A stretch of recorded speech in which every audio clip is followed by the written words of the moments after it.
Basmamak için yani insanları hadi be. Hayır be. Bir Alperen aynı mı? Alperen bir kayboldu yani. Ha bu kadar şey yani.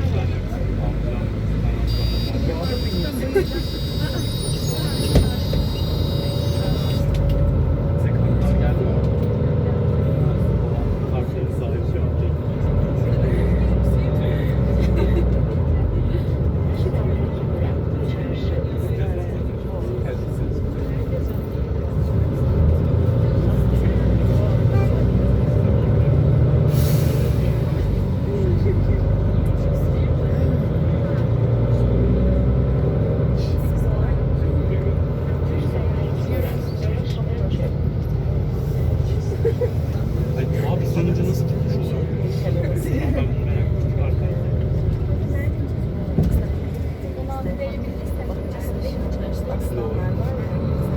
Hayır, o öncekinden geldi.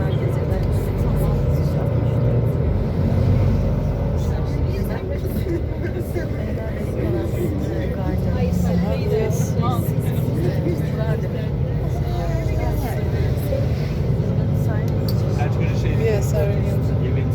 yemekler arasında şey iğrenç çiğ köfte yapanlar var 150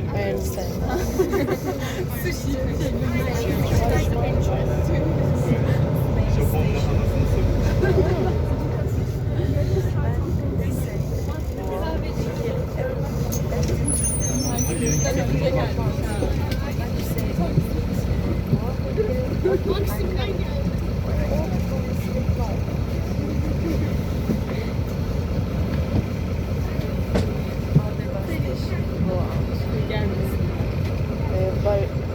Şimdi Barış Manço, after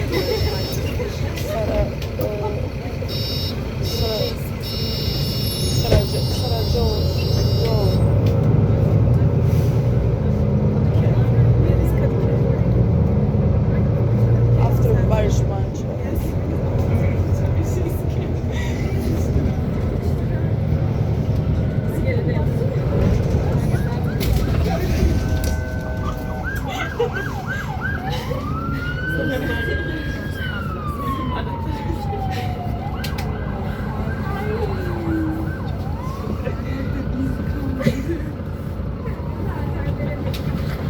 Ben kontrol ederim.